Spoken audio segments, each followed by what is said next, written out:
you say about this tonight game?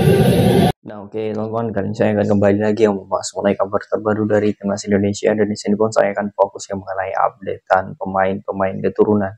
Nah, mungkin sedikit berbeda ya dari beberapa konten sebelumnya yang membahas mengenai peluang pemain A, pemain B, pemain C untuk membela timnas Indonesia.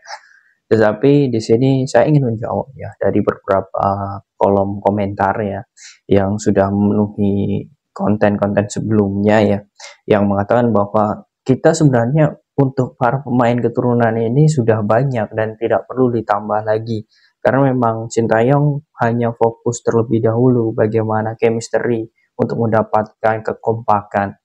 Nah, ini menimbulkan beberapa pro dan kontra ya. Apakah ini ya untuk target ke depan kita akan terus menambah pemain keturunan, atau memang kita mengandalkan sumber daya yang sudah ada terlebih dahulu?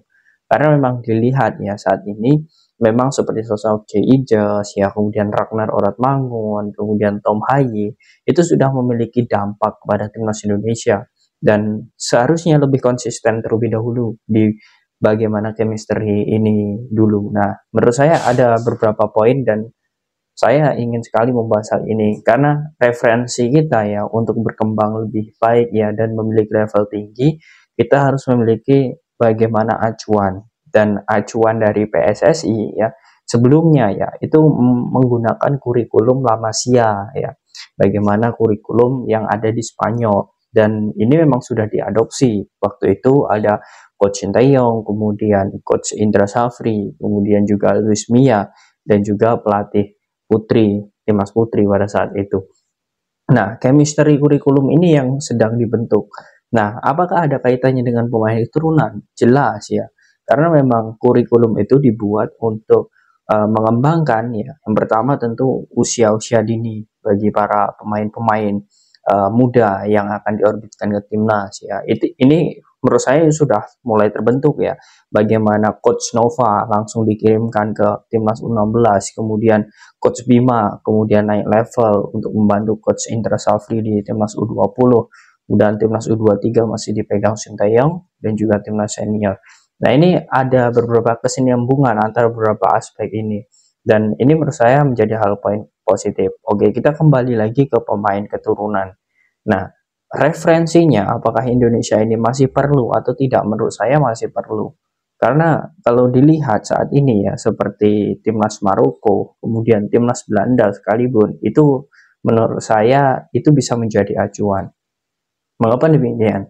Kalian bisa melihat ya skuad Belanda saat ini, bahkan skuad Belanda saat melawan Skotlandia kemarin ya, yang di line up ya kita sudah tahu bahwa hanya satu pemain asli ya, asli Belanda yang memang di situ diturunkan. Sisanya adalah pemain keturunan semua.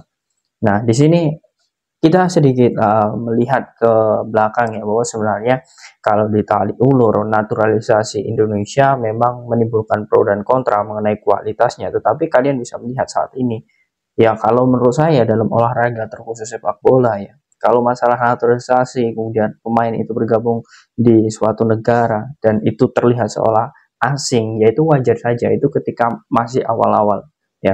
Tetapi ketika dirinya sudah bergabung 1-2 tahun ya, itu merasa dirinya semakin pede. Bahkan seperti Tom Haye dan Ragnar Ortmangun, rasa kebanggaannya untuk membela timnas Indonesia itu telah muncul, dan itu sudah dibuktikan di atas lapangan. Dan artinya di sini kalau melihat acuannya, kalau dilihat adalah timnas Belanda ya, menurut saya Belanda saja hanya satu yang pemain murninya ya, atau pemain asli Belanda. Nah, ini artinya memang kalau dalam dunia sepak bola itu tidak masalah dan itu sah-sah saja. Dan Indonesia saat ini memiliki banyak sekali ya, kurang lebih ada 12 pemain keturunan. Dan dilihat ketika melawan Vietnam kemarin ya, itu ada beberapa nama seperti sosok J. Ijas ya, kemudian ada juga Justin, Tom Haye ya, kemudian juga ada Nathan Choaon ya, kemudian Ragnar Oratmangun. Nah, sisanya di sini adalah para pemain-pemain Indonesia asli. Nah, kemudian ya di sini menimbulkan perdebatan. Nah, bagaimana dengan pembinaan-pembinaan di usia dini? Nah, ini kita nanti akan bahas ya. Saya ingin menyelesaikan pembahasan ini terlebih dahulu.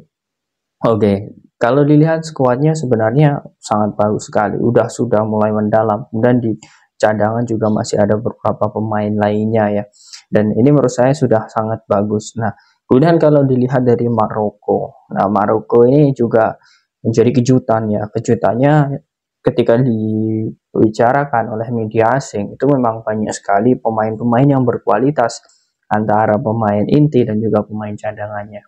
Dan kalau dilihat Maroko ini juga sama seperti Belanda ya. Kalau dilihat di beberapa pertandingan terakhir ya, ini ada beberapa pemain dari Spanyol ya, kemudian juga Prancis, kemudian Algeria, kemudian juga Belanda ya. Nah, ini memang mereka semua ini adalah pemain keturunan ya. Dan sama seperti Indonesia ya, ini lagi-lagi bagaimana kultur politik ya, dan juga bagaimana kita ya diberkahi oleh banyak sekali pemain keturunan. Dan menurut saya sangat jarang sekali negara-negara seperti kita ya, seperti Belanda, kemudian seperti Maroko, kemudian Prancis, yang memang memiliki banyak sekali para pemain keturunan karena historical politik. Jadi ini adalah momen ya untuk memanfaatkan hal itu demi prestasi, demi mengharumkan nama bangsa. Dan ini menurut saya hal-hal yang sangat diperbolehkan dalam dunia sepak bola. Ya, memang ada beberapa statement ya mengenai ini adalah salah satu cara untuk ya meningkatkan prestasi secara instan. Tetapi ini adalah proses yang fair gitu loh. Ini adalah proses yang legal formal, bukan proses yang memang itu dilarang. Artinya memang dari sini kita bisa melihat bahwa semua negara itu pasti akan berlomba-lomba untuk melakukan hal ini seperti kita ya, untuk meningkatkan levelnya. Contoh saja seperti Vietnam ya. Kalau Vietnam mungkin diberkahi banyak pemain keturunan di luar sana seperti kita ya, dan juga memiliki kualitas-kualitas bagus. Saya sangat yakin Vietnam juga akan melakukan hal yang sama seperti kita. Ya, mereka ya dalam hal ini mungkin dari para media, kemudian pemainnya yang mengatakan bahwa Indonesia saat ini bukanlah Indonesia yang sekarang, bahwa saat ini adalah timnas Belanda, bukan Indonesia. Ya, menurut saya itu adalah sebagai bentuk keirian mereka kepada Indonesia. Nah, itu teman-teman ya. Jadi saya ingin meluruskan ya yang sudah berkomentar ya di kolom komentar, yang mungkin kita sudah stopi saja, kasihan nanti para pemain-pemain lokal tidak dapat bersaing di timnas Indonesia. Dan menurut saya ini semuanya ya demi prestasi, demi peningkatan level. Kalau pemain-pemain lokal dalam hal ini bisa mengupgrade terus dirinya, ya saya sangat yakin itu bisa bersaing. Mengapa tidak? Karena buktinya sudah ada seperti sosok Marcelino Ferdinand, kemudian Witan Sulaiman, kemudian Yance Sayuri, Yakob Sayuri. Itu mereka adalah para pemain yang sukses ya. Kemudian Rizky Ridho sukses untuk bersaing di tim inti. Itu artinya apa? Di sini saya melihat memang beberapa pemain lokal kita itu juga bagus levelnya seperti itu. Jadi tidak ada ya dalam hal ini membandingkan atau membedakan.